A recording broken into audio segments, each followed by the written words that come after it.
স্বাধীনতা এখনো আসে কিঞ্চিত, 1%, 99% বাকি 1%-এর কারণে আজকে আমরা 12 বছর পরে আইসা মাঠে কোরআন হাদিসের কথা শোনাইতে পারতেছি, বা জেলখানা থেকে আয়নাঘর থেকে বের হয়ে এসে মা বাবার চেহারা, উস্তাদদের চেহারা, উম্মতের চেহারা দেখতে পারতেছি, এবং জানকে আবারও বাজি রেখে কোরআন সুন্নাহর কিছু আলোচনা শোনাইতে পারতেছি। ঠিক কিনা?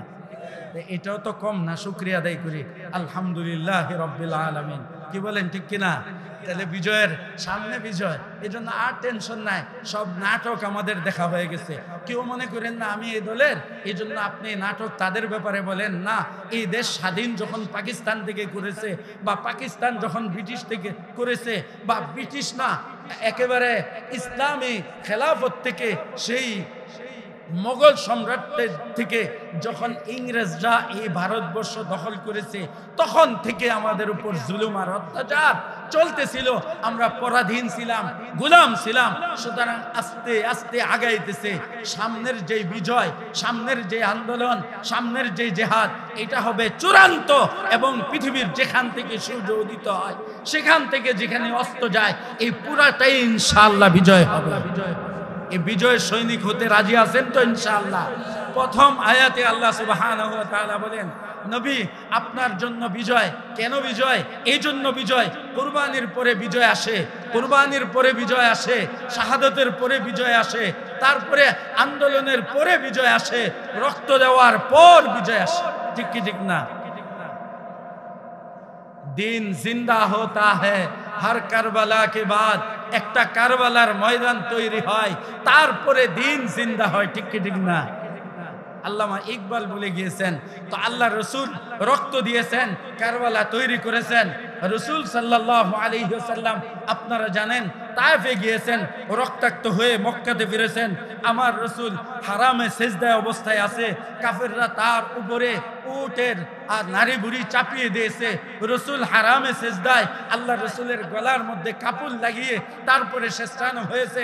আল্লাহ রসুল মক্কাতে বসা, হারামে বসা, আবু জেহেল পাথর মারতেছে, থুতু মারতেছে, রসুলকে হত্যা করার জন্য ষড়যন্ত্র করেছে, দেশ থেকে বের করে দিয়েছে।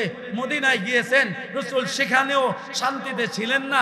গেছেন বদরে, রসুল সাল্লাল্লাহু আলাইহি সাল্লাম 14 জন সাহাবীর লাশকে জমা করেছেন। রসুল গিয়েছেন ওহুদে, 70টা লাশ জমা করেছেন। দাঁত ভেঙ্গেছেন, মাথা ভেঙ্গেছেন, চাচার কলিজার টুকরাগুলো সেই ওহুদের ময়দান থেকে জমা করেছেন। আর আল্লাহকে বলেছেন, আল্লাহ আজকে যদি হামজার বোন আমার ফুপি ধৈর্য ধারণ করতে পারতো, তো আমার কলিজার টুকরা হামজার চাচা হামজার এই কলিজার টুকরাগুলো এই ওহুদের ময়দানে ছড়িয়ে রাখতাম। কিয়ামত দিবসে আমার উম্মতের জন্য, বাংলাদেশের উম্মত, সারা দুনিয়ার উম্মত, 1400-1500 বছরের পরে উম্মতদের জন্য, সারা জগতের উম্মতের জন্য হাসরের ময়দানে কলিজার টুকরার উসিলায় ফাইসালা চাইতাম। তো সেই নবী 1400 বছর আগে কান্না করেন, চাচার কলিজার টুকরা জমা করে আল্লাহর কাছে আবদার করেন, আপনি আর আমি, আমরা আব্রাহাম লিঙ্কনকে নেতা বানিয়েছি, লেলিনকে নেতা বানিয়েছি, কালমাসকে নেতা বানিয়েছি। আল্লাহ রসুলের সেই আদর্শ, সেই তরিকা, সেই সুন্নত, সেই দিন, সেই ইসলাম, সেই কোরআন, সেই হাদিসকে ছেড়ে দিয়ে তাদের গণতন্ত্র আজকে আমাদের আদর্শ হয়েছে। ঠিক কি ঠিক না? তো কপালে আলিক্ষি লাগবে না, মায়ের থাকবে না, তো থাকবেটা কি? ঠিক কিনা বলে? রসুল সাল্লাল্লাহু আলাইহি ওয়াসাল্লাম কুরবানি দিয়েছেন, ওহুদে গিয়েছেন, খন্দকে গিয়েছেন, বদরে গিয়েছেন। ও মুসলমান, অতীতে আমাদের দোষ ছিল এটাই, হত্যার কারণে না, চুরির কারণে না, ডাকাতির কারণে না, আর মদ আর গাজার ব্যবসার কারণে না, শুধু জেহাদের কথা বলার কারণে আর ইসলামের কথা বলার কারণে, একমাত্র ধর্ম ইসলাম এই কথা বলার কারণে, পৃথিবী চলবে আল্লাহর আইন দিয়ে এই কথা বলার কারণে, যেহেতু আল্লাহ ঘোষণা করেছেন ইনিল হুকমু ইল্লা লিল্লাহ, জমিন আল্লাহর, বিধান চলবে আল্লাহর। সুতরাং আল্লাহ বলেন আলা আলাহুল খালকু ওয়াল আমর, যার সৃষ্টি তার বিধান চলবে। ঠিক কি ঠিক না? তো আল্লাহর ঘোষণা, আল্লাহর ঘোষণার কথা শোনানোর কারণে তারা বলেছে জঙ্গি, তারা বলেছে দাড়ি রাখছে যুবক, স্কুলে পড়ে কলেজে পড়ে সে কেন দাড়ি রাখবে? সুতরাং বোঝা গেল সে জঙ্গি। 5 ওয়াক্ত নামাজ পড়ে জঙ্গি, পর্দা করে জঙ্গি, ঘরে টিভি নাই সে জঙ্গি, যুবক ব্যক্তি সে সালাম দেয় সে জঙ্গি। ইসলামের যত আলামত আছে, শরীয়তের যত আলামত আছে, নবীর যত সুন্নত আছে, কোনো একটা যদি দেখা যায় বুঝতে হবে সেই জঙ্গি। ঠিক কি ঠিক না? তারা এটা বইও লিখেছে, এই কারণে মামলাও করেছে, এই কারণে তারা গুম করেছে, ক্রস দিয়েছে। এটা ভারতের প্ল্যান ছিল, এটা আমেরিকার প্ল্যান ছিল, এটা কাফেরদের প্ল্যান ছিল, এটা 1300 বছরের কাফেরদের প্ল্যান ছিল যে এইভাবে ইসলামকে শেষ করতে হবে, মুসলমানদেরকে শেষ করতে হবে। আল্লাহ বলেন না না না না, আমার দিন তো বিজয় হবে। যদিও কাফেররা, মুশরিকরা, হিন্দুরা, খ্রিস্টানরা, বৌদ্ধরা, ইহুদিরা অপছন্দ করে, আল্লাহ বলেন আমার দুনিয়াতে আমার দিন বিজয় হবে, সমস্ত দিন বিলুপ্ত হবে। ঠিক কি ঠিক না? আল্লাহর দিন থাকবে। এই জন্য আল্লাহ বলেন, আল্লাহ রসুল আপনি কুরবানি দিয়েছেন, ওহুদে দিয়েছেন, বদরে দিয়েছেন। এইভাবে কুরবানি দেওয়ার কারণে বিজয় আপনার পায়ে, বিজয় আপনার পায়ে। সুতরাং উম্মতে মুসলিমা, আমার জাতি, আমাদেরকে বুঝতে হবে কুরবানির সময় সামনে, কুরবানি দিবা, দুনিয়ার রাজত্ব, আখিরাতের রাজত্ব তোমাদের পায়ে পড়বে ইনশাআল্লাহ। কুরবানি দিতে রাজি আছি তো ইনশাআল্লাহ? সুতরাং আল্লাহ সুবহানাহু ওয়া তাআলা ঘোষণা দিয়েছেন নবী বিজয় হবে আপনার। ইন্না ফাতাহনা লাকা ফাতহাম মুবিনা, একেবারে স্পষ্ট বিজয় আপনার জন্য। রাসূল 8 বছর যুদ্ধ করেছেন, রাসূল 27টা যুদ্ধে সেনাপতি ছিলেন। ইসলামের মধ্যে জিহাদ আছে না নাই? ভাই আছে না নাই? নামাজের কথা কয় জায়গায়? 80, 82, 83 জায়গায়। রোজার কথা কয়েকটা আয়াতে, হজের কথা কয়েকটা আয়াতে, 450 স্পষ্ট আয়াত। আলহামদুলিল্লাহ আমি আপনাদেরকে শোনায় দিতে পারতাম যদি সময় থাকতো। 450 আয়াত কোরআনের মধ্যে, 450 আয়াত জিহাদের ব্যাপারে, লড়াইয়ের ব্যাপারে, যুদ্ধের ব্যাপারে, এবং 600-র উপরে আয়াত আছে ইশারা ইঙ্গিত সহ জিহাদের ব্যাপারে কোরআনে পাকে। সুতরাং আল্লাহর একটা আয়াতকে যদি কেউ অস্বীকার করে, অপছন্দ করে, আল্লাহর একটা হুকুমকে যদি কেউ তিরস্কার করে, সাথে সাথে সে ফেরাউনের মতো, নমরুদের মতো, আবু জেহেলের মতো কাফের হয়ে যায়। ঠিক কি ঠিক না? কেউ যদি সারা জিন্দগি রোজা না রাখে, হজ ফরজ হজ না করে, যাকাত না দেয়, তাহলে তাকে কাফের বলা যাবে না, সে ফাসেক হবে। ঠিক কি ঠিক না? কিন্তু আল্লাহ তাআলার একটা আয়াতকে, একটা হুকুমকে সে নামাজ পড়ে, রোজা রাখে, হজ করে, যাকাত দেয়, দাড়িও রাখে, সব করে, এরপরে শুধু দাড়িকে অপছন্দ করে, বা নামাজ পড়ে ঠিক কিন্তু এটাকে তিরস্কার করে, অপছন্দ করে, রোজা রাখে ঠিক কিন্তু কি বলে তিরস্কার করে, যার ঘরে খাবার নাই সে রোজা রাখবে, সাথে সাথে সে কাফের হয়ে যায়। কি হয়ে যায়? কি হয়ে যায়? তাহলে জেহাদকে যদি কেউ জঙ্গিবাদ বলে, সন্ত্রাসবাদ বলে, জেহাদের কারণে কাউকে গ্রেফতার করে, জেহাদের কারণে কাউকে ফাঁসি দেয়, ক্রস দেয়, জেহাদের কারণে কাউকে জেলখানায় আটকায়, সে মুসলমান না কাফের? বলেন, জুড়ে বলেন, সে কি? সে তো জেহাদকে অপছন্দ করার কারণে এই কাজটা করছে না। তাহলে ফতোয়া আমি দিলাম না, আপনারা দিচ্ছেন। কিন্তু সে ব্যক্তিটা কি হয়ে যায়? কি হয়ে যায়? জোরে বলেন না, একটু জোরে বলেন। শক্তি কম না বেশি? দেন না জোরে একটা চিল্লান। এখন তো কেউ কিছু করবেন, আপনারা দেশ না স্বাধীন করছেন। তাহলে আল্লাহ সুবহানাহু ওয়া তাআলা বিজয় দিলেন, মক্কা বিজয় করে আল্লাহ রাসূল সাল্লাল্লাহু আলাইহি সাল্লামকে জানিয়ে দিলেন আপনার আরব রাষ্ট্রগুলি আপনার পায়ের তলে, এখন আপনার রাজত্ব চলবে, আর কারো চলবে? মক্কা বিজয়। এখন রাসূল সাল্লাল্লাহু আলাইহি সাল্লাম দাওয়াতের পদ্ধতি পাল্টায়া দিছেন। কি পাল্টায়া দিছেন? আগে দাওয়াত দিতেন, মাইর খেতেন। আগে দাওয়াত দিতেন, না মানলে তারা মাইর দিতে আসলে রাসূল যুদ্ধে যাইতেন। এখন আল্লাহ বলে দিয়েছেন নবী, এখন তো আপনি মায়ের দিতে গিয়ে মাইর খাবেন। আগে মায়ের খাইছেন দাওয়াত দিতে গিয়ে, এখন আর ওই তরিকা না। আগে সুন্নত ছিল মায়ের খাওয়া, এখন মায়ের দিতে গিয়ে মায়ের খাওয়া সুন্নত। বোঝা গেল মায়ের দেওয়া সুন্নত, মায়ের খাওয়া সুন্নত। ঠিক কি ঠিক না? আল্লাহ বলেন কিয়ামত পর্যন্ত। এটা কতদিন পর্যন্ত? এখন মায়ের দিতে গিয়ে মায়ের খাওয়া যাবে, শুধু শুধু মায়ের খাওয়া যাবে না, শুধু দাওয়াত দিতে গিয়ে মায়ের খাওয়া যাবে না। এখন মায়ের দিতে গিয়ে মায়ের খেতে হবে, তাহলে মায়ের দেওয়া সুন্নত, মায়ের খাওয়া সুন্নত। ঠিক কি ঠিক না? জোরে বলেন। আল্লাহ সুবহানাহু ওয়া তাআলা মক্কার বিজয় রাসূলকে দিয়ে দিলেন। এখন রাসূল চিঠি পাঠান, আগে দাওয়াতের কাফেলা পাঠাইতেন আর বলতেন ওয়াসাবিরু ওয়া রাবিতু, লেগে থাকো, সবর করো, মায়ের খাও, আল্লাহ তাআলা তোমাদের হেফাজত করবেন, আল্লাহ তাআলা তোমাদের প্রতিদান দিবেন। এখন আল্লাহ রাসূল বলেন যাও, এখন গিয়ে রোমের বাদশা, ওই জামানার সুপার পাওয়ার, পারস্যের বাদশা, ওই জামানার সুপার পাওয়ার, তাদের কাছে চিঠি পাঠাও। ইয়ামানের বাদশা বাজান, তাদের কাছে গিয়ে আমার এই চিঠি দাও, যে এই চিঠি মুহাম্মদ ইবনে আব্দুল্লাহ রাসূলুল্লাহ, আল্লাহ রাসূল মুহাম্মদের পক্ষ থেকে এই চিঠি। এর মধ্যে লেখা ছিল আসলিম তাসলাম, তোমরা ঈমান আনো, শান্তি পাইবা। তোমরা আমাদের ভাই বাজানের কাছে, সেই বাজান ইয়ামানের বাদশা, তার কাছে চিঠি পাঠাইছেন আল্লাহ রাসূল, বাজান যদি মুসলমান হও তো ইয়ামানের বাদশাহী তোমার হাতে থাকবে, আর যদি না হও, মুসলমান না হও, তো আমাকে ট্যাক্স দিতে হবে, ভাড়া দিতে হবে। ইন্নাল আরদা লিল্লাহ ইউরিসুহা মান ইয়াশাউ মিন ইবাদি, এই রাজত্ব, এই পৃথিবী আল্লাহ সুবহানাহু ওয়া তাআলার। সুতরাং আল্লাহর জমিনে থাকতে হলে ভাড়া দিয়ে থাকতে হবে, তাদেরকে ট্যাক্স দিয়ে থাকতে হবে। ইসলামী সরকারকে, খলিফাকে ফ্রিতে থাকার কোনো অধিকার নাই। আর যদি তারা ট্যাক্স না দেয়, তা ওয়াক্তুলিল মুশরিকিন হাইসু ওয়াজাদতুমুহুম ওয়াখুযুহুম ওয়াহসুরুহুম ওয়াকউদু লাহুম কুল্লা মারসাদ। আল্লাহ সুবহানাহু ওয়া তাআলা বলেন, শুনো শুনো, তোমরা শুনে রাখো, যদি তারা ট্যাক্স না দে, জিজিয়া না দে, তাহলে তাদেরকে যেখানে পাও হত্যা করো, যেখানে পাও তাদের সাথে যুদ্ধ করো, গ্রেফতার করো। প্রত্যেকটা উট পাতার স্থানে উট পেতে বেশি বসে থাকো, যেখান থেকে ভারত আসবে, যেখান থেকে হিন্দুরা আসবে তোমাদের দেশ দখল করতে, সেখানেই মাটিতে পুঁতে ফেলো। ঠিক কি ঠিক না? প্রস্তুত আছেন তো নাকি? হ্যাঁ, আমার দেশের এক ফুটা জমিন যদি কেউ হাত দিয়ে নিতে চায়, হাত ভেঙে দেওয়া হবে, পা দিয়ে ঢুকলে পাকে ভেঙে দেওয়া হবে, চোখ দিয়ে তাকালে চোখ উপড়িয়ে ফেলা হবে। ঠিক কি ঠিক না? এটাই আমাদের শরীর ফরজ, এটাই ইসলাম আমাদের জন্য ফরজ করেছে। তো আল্লাহ রাসূল চিঠি পাঠান, ও মুসলমান শুনে রাখেন, এখন কাফেররা থাকবে, নিরাপত্তার সাথে থাকবে, হিন্দু থাকবে, বৌদ্ধ থাকবে, খ্রিস্টান থাকবে, সমস্ত কাফেররা দুনিয়াতে থাকবে।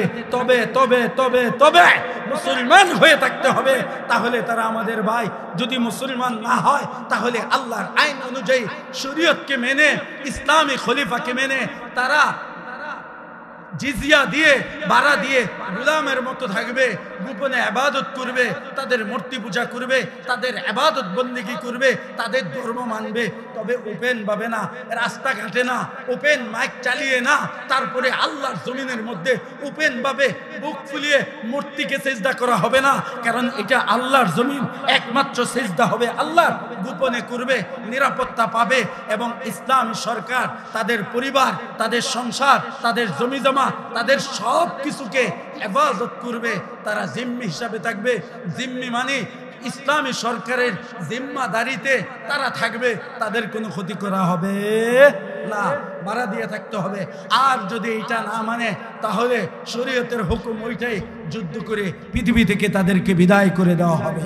তাহলে তাদের থাকার অধিকার আছে, শর্ত সাপেক্ষে না এমনিতেই থাকতে পারবে? কি বলেন?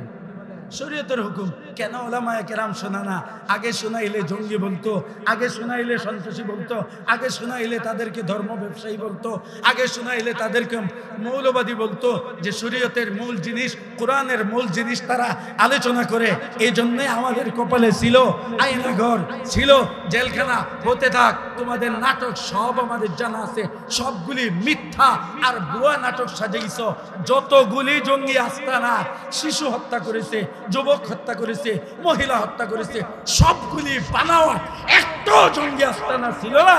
আপনারা দেখেন, যে আর্মি অফিসার ওই সময় জঙ্গিদের নাটকে জঙ্গি গ্রেফতার করেছে, নাটক করেছে, যখন বুঝতে পারছে যে এগুলো নাটক, শয়তানি, সে তওবা করেছে। তারপরে সে এই জঙ্গি নাটক থেকে বিরত ছিল, এই জন্য তাকেও গুম করে সে আয়না করে রেখেছে। এখন সে বের হয়ে বলতেছে সবগুলি ছিল নাটক। এখন যেটা ওই যে হোলি আর্টিজান সারা দুনিয়াকে কাঁপায় দিছে গুলশানে, ওইটাও ছিল তাদের নাটক। আর আমার চোখে তো দেখা 3 মাস আগে আমার স্ত্রীর সামনে, আমার শিশু বাচ্চার সামনে, আমার বাবার সামনে রাতের বেলা পুরা বাড়ি ঘেরাও করে আমাকে গ্রেফতার করে, তারা গ্রেফতার তো না, তারা গুম করে তারা আমাকে 3 মাস বগুড়াতে নিয়ে রাখছে, নরসিংদী থেকে বগুড়া। আর 3 মাস পরে রাস্তায় ছেড়ে দিয়েছে, পায়ের ডান্ডা বেরি ছেড়ে দিয়েছে, হাতের হাত করা ছেড়ে দিয়েছে। চতুর্দিক থেকে পুলিশ আর গোয়েন্দারা এসে আমাকে গ্রেফতার করছে, দেখাইছে, ভিডিও করছে যে আমরা আজ রাতে বিশাল এক জঙ্গিকে গ্রেফতার করেছি। নাটক, পায়খানা খাওয়ার জন্য, আমেরিকা আর ভারতের কিছু ময়লা খাওয়ার জন্য, কিছু ঘুষের টাকা সুদের টাকা খাওয়ার জন্য, কিছু ময়লা খাওয়ার জন্য, বাহাদুরি দেখানোর জন্য, এই হারাম চাকরি বেঈমানি চাকরির মধ্যে তারা তরক্কি পাওয়ার জন্য, লেন বাড়ার জন্য তারা এই কাম করেছে।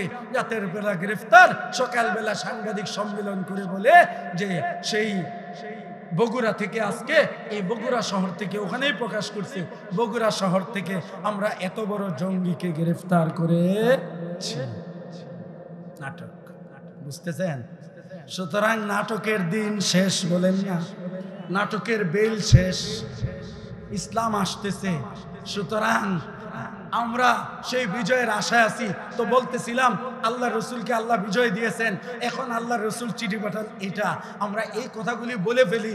আমি আগেই বলছি, আমি কিন্তু কিচ্ছা কাহিনী জানি না, সব কোরআন হাদিস থেকে ঘটনা বলতেছি, কোরআন হাদিসের বক্তব্য বলতেছি, আল্লাহ রসুলের সুসংবাদ বলতেছি। প্রথম বিজয় হয়ে গেছে, মক্কার বিজয়। এখন আল্লাহ রসুল খন্দকের যুদ্ধ করতেছেন। কিসের খন্দক করতেছেন? মদিনা চতুর্দিকে যুদ্ধের প্রস্তুতি নিতে গিয়ে গর্ত খুঁড়তেছেন। সেখানে এক পাথর পড়েছে, অনেক বড় পাথর। সাহাবায়ে কেরাম পাথর ভাঙতে পারতেছে না। আল্লাহ রসুলকে জানানো হয়েছে, রসুল এসেছেন, এক বাড়ি দিয়েছেন, টুকরা টুকরা হয়ে গেছে। বাড়ির সাথে সাথে একটা আগুন জ্বলেছে, একটা আলো হয়েছে। আল্লাহ রসুল বলেন, আমাকে রোম পারস্য, ওই জামানার সুপার পাওয়ার, বর্তমানে যেমন আমেরিকা রাশিয়া, তখনের সুপার পাওয়ার রোম পারস্য। আল্লাহ রসুল বলেন, রোম পারস্যের অট্টালিকাগুলো আল্লাহ আমাকে দেখিয়েছেন। সুতরাং ও ছিঁড়েই অতি তাড়াতাড়ি আমার উম্মত রোম পারস্য বিজয় করবে। কি বিজয় করবে বলেন? জোরে বলেন, কি বিজয় করবে? সবাই মনে ঘুমাইতেছে নাকি? হ্যাঁ, আমি রাত্রে 5টা বাজে আইসা ঘুমাইছি সফর থেকে। 5টা বাজে আইসা কতক্ষণ ঘুমের টাইম? 1.5 ঘন্টা। 6:30 উঠছি। সকালবেলা আমাদের বাৎসরিক পরীক্ষা, কওমি মাদ্রাসা বোর্ডের পরীক্ষা। পরীক্ষা নিয়ে 11টায় রওনা দিছি, 5টা বাজে আসছি না। তো আজকে হয়তো ফজরের আগে পৌঁছা যাবে না। কালকে নরসিংদীর একেবারে গ্রাম এলাকায় নীলক্ষা মাহফিল। তো জন্য দোয়া করেন, আল্লাহ তাআলা সুযোগ দিয়েছে। এই অবস্থা যদি মৃত্যু হয় সমস্যা নাই, কিন্তু আশা এবং আপনাদের কাছে দোয়া চাই, ইমাম মাহদির কাফেলায় যুদ্ধ করতে করতে টুকরা টুকরা হয়ে যায়, যাতে লাশটা আর পূর্ণ না থাকে, জানাজা যাতে না হয়, গোসল যেন না হয়, কাফন যেন না হয়, এমনিতেই লাশটা টুকরা টুকরা হয়ে যুদ্ধের ময়দানে ছড়িয়ে পড়ে থাকুক, এই আশায় বুক বেঁধে দোয়াও চাইতেছি, চেষ্টাও করতেছি। কন্যা আলহামদুলিল্লাহ। কারণ আমার রসুল চাইছেন, আমি বুখারীতে পড়াইছি, রসুল বলেন, আল্লাহর কসম খেয়ে বলি, ওয়াল্লাযী নাফসু মুহাম্মাদিন বিয়াদি লাওয়াদিতু আন নুকতালা ফি সাবিলিল্লাহ সুম্মা উহইয়া সুম্মা উকতাল সুম্মা উহইয়া সুম্মা উকতাল সুম্মা উহইয়া সুম্মা উকতাল। আল্লাহর কসম খেয়ে বলি যে আল্লাহর হাতে এই মুহাম্মদের জান, মুহাম্মদের সত্তার কসম খেয়ে বলি, আমি মুহাম্মদ চাই ইসলামের জন্য একবার আমাকে শহীদ করে দেওয়া হোক, মেরে ফেলা হোক, আবার জীবন দেওয়া হোক, আবার শহীদ করা হোক, আবার জীবন দেওয়া হোক, আবার শহীদ করা হোক, আবার জীবন দেওয়া হোক, আবার শহীদ করা হোক। তো আমার নবীর আদর্শ তো এটাই, ইসলামের জন্য জীবন দিয়ে দেওয়া। ঠিক কি ঠিক না? নবীর আদর্শ মানি তো ইনশাআল্লাহ? অবশ্যই।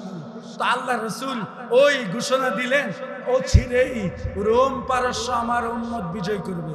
কি বিজয় করবে? কি বিজয় করবে? Super power. তো সাহাবায়ে কেরাম আয়েশা দেখেন, আল্লাহ রসুল খন্দক তো করতেছি, পেটের মধ্যে পাথর বাঁধা। রসুল কাপড় উঠাইছেন, কাপড় উঠায় বলেন, দেখো তোমাদের নবীর পেটের মধ্যে 2টা পাথর। কয়টা পাথর? খাবার আছে?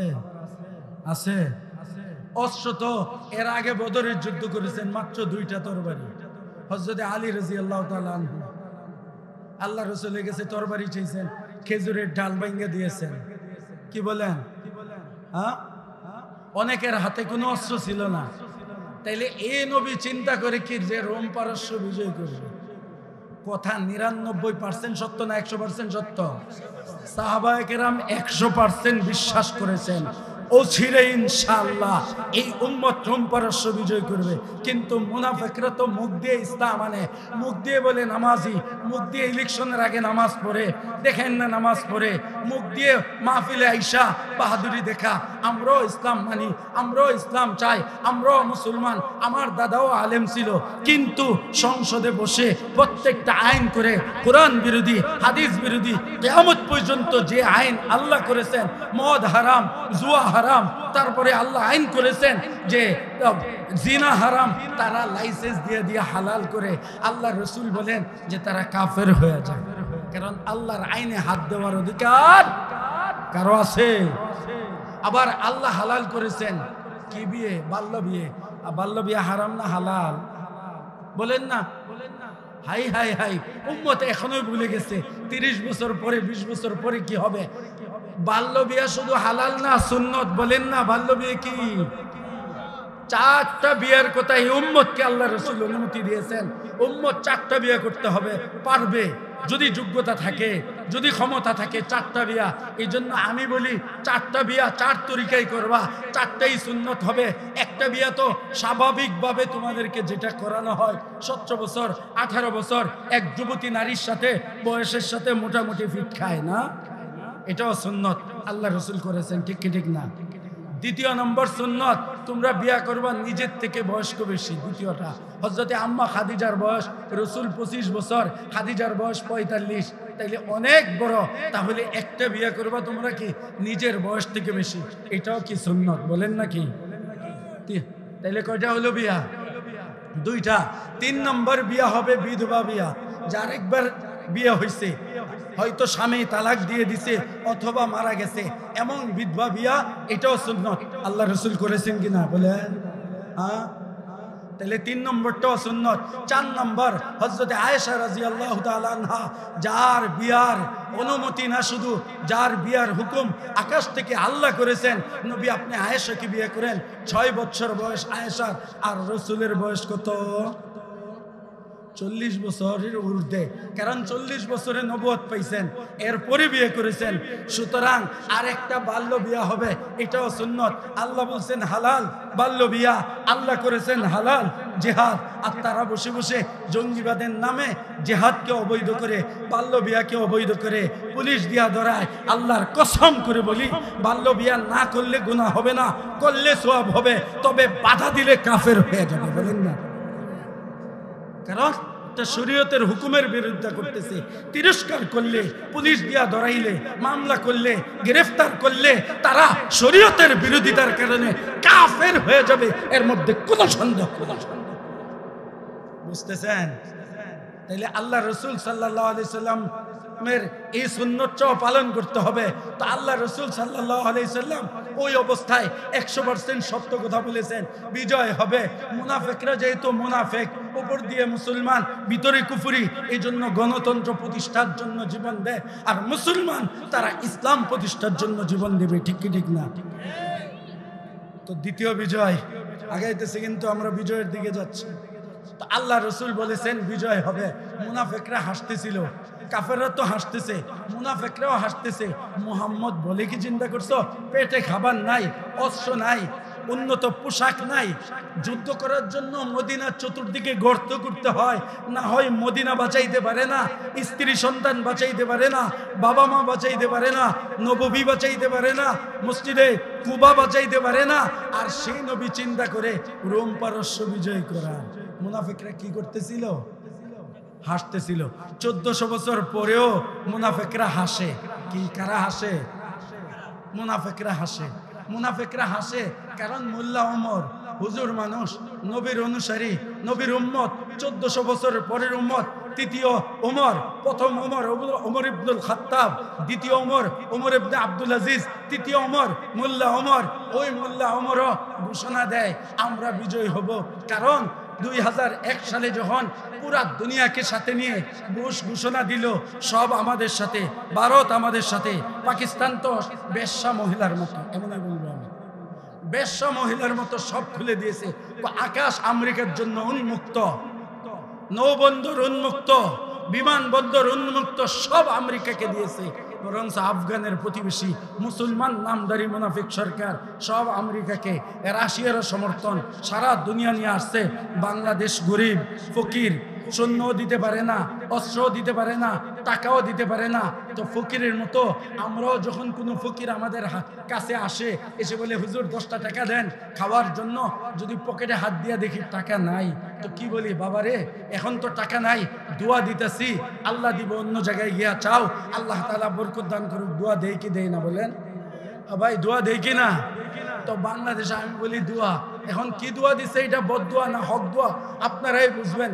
বাংলাদেশে তখন যে লেডি কি ছিল, প্রধানমন্ত্রী ছিল, সে বলছে শোনো শোনো শোনো, আমার তো অস্ত্র দেওয়ার মতো নাই, আমার তো সৈন্য দেওয়ার মতো নাই, আমি দেখো আমার সৈন্য দিয়ে শান্তি বাহিনীতে গুলামি কইরা কিছু ভিক্ষা করে খাই, শান্তি বাহিনীতে কিছু সৈন্য দিয়া পেট পালি, সুতরাং আমার তো দেওয়ার মতো কিছু নাই, যাও সারা দুনিয়া আছে, আমি না থাকলেও আমার দোয়া আছে।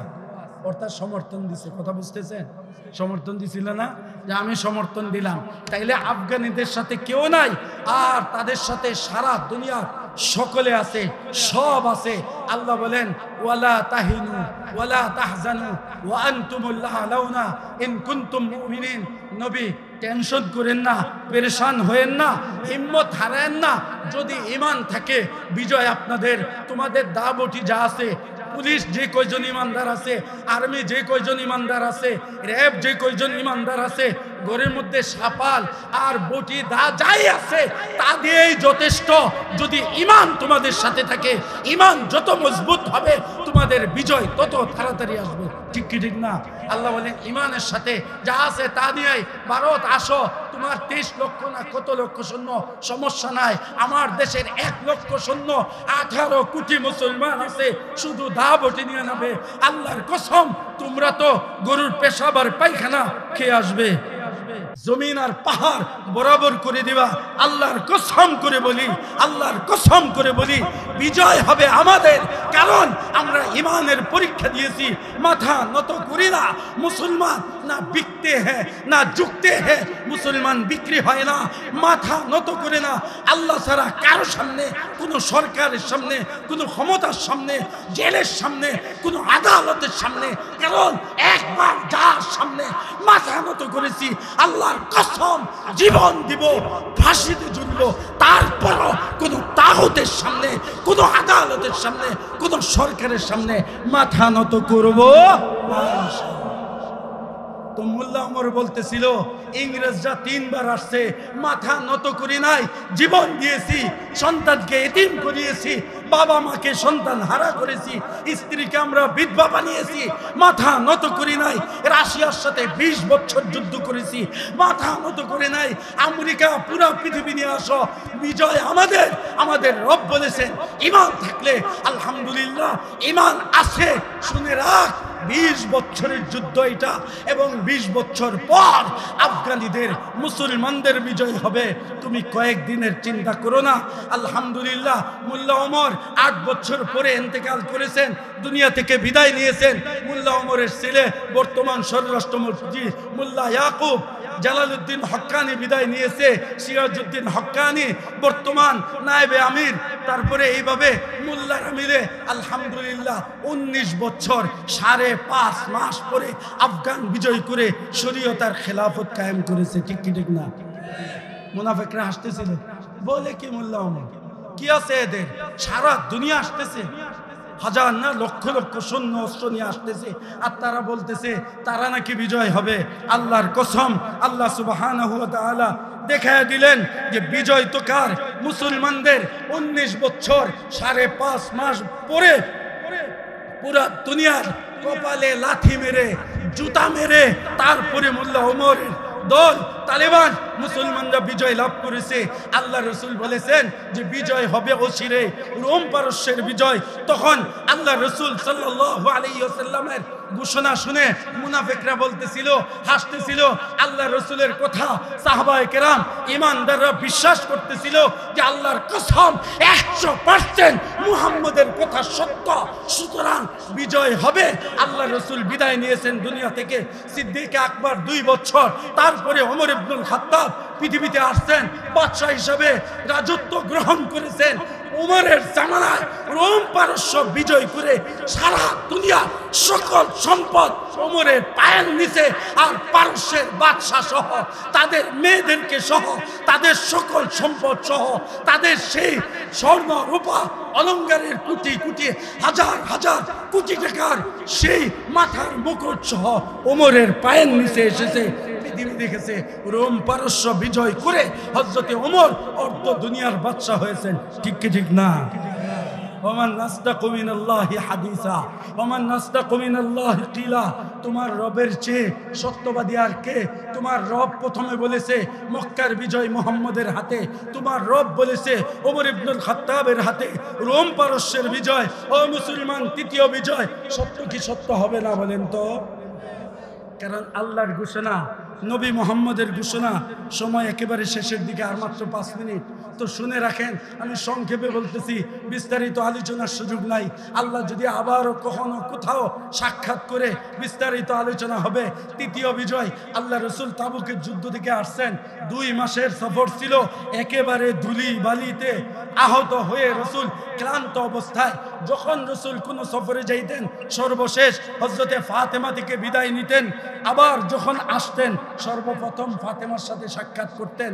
কারণ রসুল বলতেন ফাতিমা তুবি জাতুম মিন্নি, ফাতেমা আমার কলিজার টুকরা, সবচেয়ে প্রিয়। কারণ আমি যখন উহুদে আহত রক্তাক্ত, ফাতেমা আমার ওয়েন্ডিস করেছিল, সেই খেজুরের চাটাই পুরে পুরে ছাই দিয়ে বন্ধ করতেছিল। প্রত্যেকটা আমার বিপদের সময় ফাতেমা কাছে ছিল। হারামের ভিতরে আমার উপরে নারী বুড়ি দিয়ে ডেকে ফেলেছে, ফাতেমা সরিয়েছে। সুতরাং ফাতেমা আমার কলিজার টুকরা। সুতরাং মুসলমান শুনেন, আল্লাহ রসুল তাবুকের যুদ্ধ থেকে এসে সালাম দিয়েছেন, আসসালামু আলাইকুম। হ্যাঁ ফাতেমা, আসসালামু আলাইকুম। ফাতেমা তখন কাঁদতেছিলেন।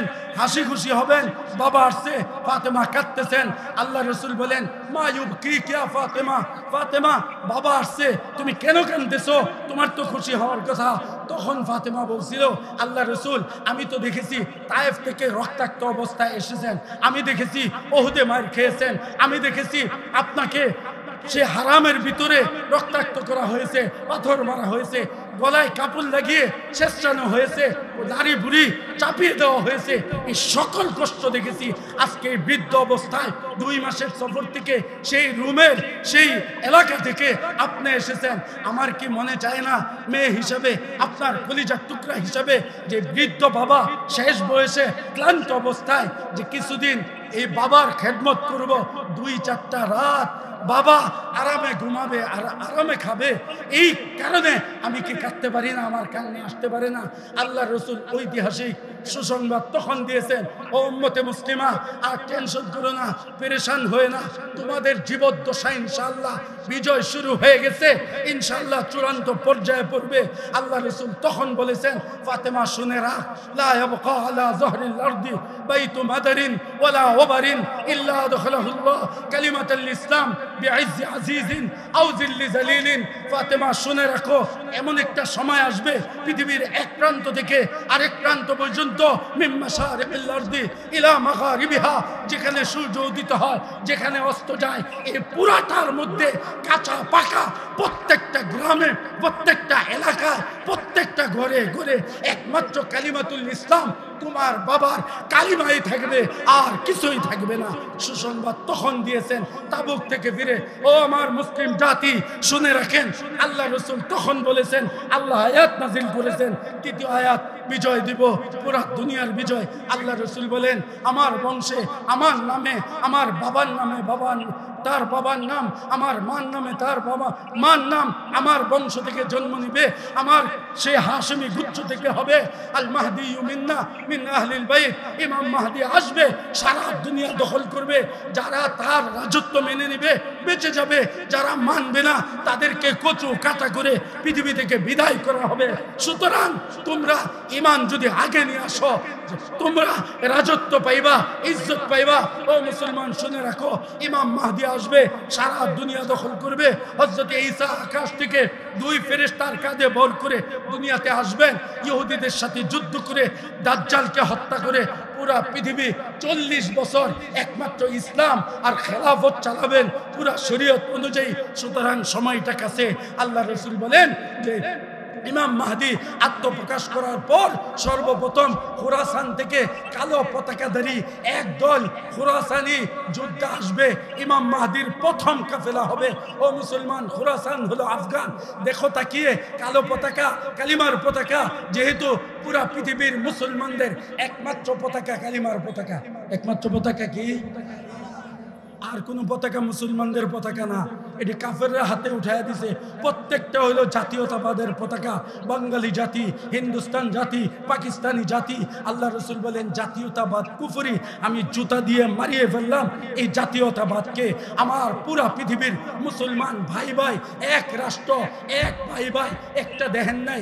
আর যদি তোমার সন্তান হয়, তোমার কি হইতে পারে না, তোমার ভাই হবে না, তোমার তার সাথে কোনো সম্পর্ক নাই। তোমার বাবাও যদি হয়, ঈমান না থাকে, তার সাথে তোমার কোনো সম্পর্ক নাই। কেউ যদি কোনো হিন্দু, কোনো বৌদ্ধ, কোনো খ্রিস্টান, কোনো ইহুদিকে ভাই বলে, আল্লাহ রাসূল বলেন, আল্লাহও বলেন যে সে তাদেরই অন্তর্ভুক্ত, সে খ্রিস্টান, মুসলমান না। কারণ মুসলমান সব ভাই ভাই, চাই সে পাকিস্তানের হোক, ভারতের হোক, সৌদি আরবের হোক, আমেরিকার হোক, সারা দুনিয়ার মুসলমান ভাই ভাই। আল্লাহ রাসূল বলেন যে সারা দুনিয়ার মুসলমান ভাই ভাই, মুসলমানদের পতাকা কালিমার পতাকা, আর এটাই থাকবে। এটার জন্যে 54,000 সাহাবায়ে কেরাম জীবন দিয়েছেন কালিমার পতাকার জন্য। আজকে যারা কালিমার পতাকা দেখলে চুলকানি উঠে গ্রেফতার করে জেলে ঢুকায়, বুঝতে হবে তারা আব্দুল্লাহ ইবনে উবাইয়ের মতো রাসূলের সামনে নামদারি মুসলমান, ভিতরে ভিতরে কাফের মুনাফিক। ঠিক কি ঠিক না? সাবধান করে দিলাম। মুসলমান যদি তোমরা হয়ে থাকো, কালিমার পতাকা দেখলে বুকে রাখো, ঘরে ঘরে কালিমার পতাকা রাখো। কারণ এটা আমাদের ঈমান, এটা আমাদের ইসলাম, এটা আমাদের শরীয়ত, এটা আমাদের জজবা, এটা আমার নবীর শরণ, এটা আমার আল্লাহর শরণ। এটা দিয়ে আমরা ইসলামে প্রবেশ করি, এটা দিয়ে আমাদের জীবন পরিচালনা করি। এটা হলো আমাদের জান্নাতের চাবি। ঠিক কি ঠিক না? সুতরাং কালিমার পতাকা দেখলে চুলকানি উঠে, বুঝতে হবে উনি আমাদের না, উনি আবু জেহেলের। ঠিক কি ঠিক না? হ্যাঁ, তো সুতরাং বলতেছিলাম কালো পতাকাধারী হয়ে গেছে, তো এটা আলামত। শামের কথা একাধিকবার আল্লাহ রাসূল বলছেন। তো শাম বিজয়ের প্রথম ধাপ গেছে, দ্বিতীয় ধাপ বাংলাদেশও প্রথম ধাপ বিজয় হয়েছে। দ্বিতীয় তৃতীয় ধাপে ইনশাআল্লাহ ইসলামের বিজয়, আখেরি বিজয়, পুরো পৃথিবীর বিজয়, শেষ বিজয়। এরপরে পৃথিবীতে আর কোনো বিজয় নাই, আর ইসলামও থাকবে না, দুনিয়াও থাকবে না। 40 বছর পর ইসলাম থাকবে না, ইমাম মাহদিও থাকবে না, ঈসাও থাকবে না, দুনিয়াও থাকবে না, কিয়ামত হয়ে যাবে। সুতরাং সেই জায়গায় আমরা দাঁড়িয়ে আছি। আবু দাউদের হাদিসও আছে 5 যুগ, চতুর্থ যুগের শেষ সীমানায় আমরা দাঁড়িয়ে আছি। পঞ্চম যুগ খেলাফতের যুগ, মাহদির যুগ, ঈসার যুগ, শেষ যুগ। সুতরাং আরেকদিন আল্লাহ তৌফিক দিলে আবু দাউদের ওই হাদিস নিয়ে ইনশাআল্লাহ চোখে আঙ্গুল দিয়ে ইনশাআল্লাহ দেখাই দিব। না হয় উলামায়ে কেরাম আলোচনা করবেন। আল্লাহ তাআলা আমাদেরকে বুঝার, আমল করার তৌফিক দান করুক। ইমাম মাহদির কাফেলাতে থাকতে রাজি আছি তো ইনশাআল্লাহ, ঈসার সাথে থাকতে রাজি আছি তো। আর 1 মিনিট, আল্লাহ রাসূল বলেন যারা নাকি শেষ জামানায় হিন্দুদের সাথে, ভারতের সাথে যুদ্ধ করবে, এটাকে বলা হয় গজওয়াতুল হিন্দ। এখানে যদি কেউ শহীদ হয়, 50 জন শহীদের মর্যাদা পাবে। আর কেউ যদি বেঁচে যায়, আল্লাহ রাসূল বলেন সে জাহান্নাম থেকে মুক্ত। মরল লাভ, বাঁচতেও লাভ। বাঁচতে হলো জমিনের উপরে একটা জান্নাতি লোক চলতেছে, জাহান্নামে যাবে না। আর মরলে 50 জন শহীদ যে মর্যাদা অতীতে পেয়েছে সে একা পাবে। প্রস্তুত আছি তো ইনশাআল্লাহ? এই জন্য হিন্দুরা ধাক্কে দিয়েছে যে তোদের নবী বলছেন, হেঁটে দেখবেন হিন্দুরা আলোচনা করি। কালকেও আমি দেখছি বলে যে নবী মুহাম্মদ বলছে যে জিন্দেগিতে মিথ্যা বলে নাই, হিন্দুদের সাথে যুদ্ধ হবে, গজওয়াতুল হিন্দ হবে। ও হিন্দুরা প্রস্তুতি নাও, যুদ্ধ হবে। বাঁচতে চাইলে যুদ্ধের জন্য প্রস্তুতি নাও, তারা বলে। আর আমার মুসলমান ভাইয়েরা গজওয়াতুল হিন্দ জানেই না কি জিনিস। ঘুমিয়ে আছে, ঠিক কিনা? তাহলে এই মর্যাদা আমাদের সামনে। সুতরাং প্রস্তুত আছেন তো? তো সর্বশেষ একটা স্লোগান দিয়ে আমি শেষ করতেছি, 30 সেকেন্ডের মধ্যে স্লোগানটা দিয়ে দিবেন। আগে দিতে পারেন নাই, নারায়ে তাকবীর বললে আগে বলছে জঙ্গি, ঠিক কিনা? কি জঙ্গিবাদের স্লোগান বলে এইটা কিছু বুদ্ধিজীবীরা বলছে। এখন তারা কই বুদ্ধিজীবীরা? তারা সরকারে ছিল না, এরপরেও বড় বড় কথা বলছে। তাহলে আমাদের হয়তো শরীয়ত নাই তো কি হবে? শাহাদত না? শরীয়ত প্রতিষ্ঠা করে বিজয়, তো জাহান্নাম থেকে মুক্ত। আর যদি শহীদ হইতে হয় তো সোজা জান্নাতে। কি বলেন, ঠিক কিনা? তাহলে একটু আমার সাথে বলবেন তো সবাই, গলা খুলে দিয়ে, হয়তো শরীয়ত বলেন, নাই তো শাহাদত, হয়তো খিলাফত, জুড়ে হয়তো খিলাফত, নাই তো শাহাদত, হয়তো খিলাফত, নাই তো শাহাদত। আরবিতে ইম্মা শরিয়া ওয়া ইম্মা শাহাদা, ইম্মা শরিয়া ওয়া ইম্মা শাহাদা। লব্বাইক বলেন, আল্লাহ আমরা উপস্থিত আছি। লব্বাইক, আল্লাহ আপনার দিনের জন্য জীবন দিতে আমরা প্রস্তুত আছি। আছি তো ইনশাআল্লাহ? তো আল্লাহকে সাক্ষী রাখি, লব্বাইক লব্বাইক লব্বাইক লব্বাইক, জুড়ে লব্বাইক আল্লাহুম্মা লব্বাইক। ওয়া আখিরু দাওয়ানা আলহামদুলিল্লাহি রাব্বিল আলামিন।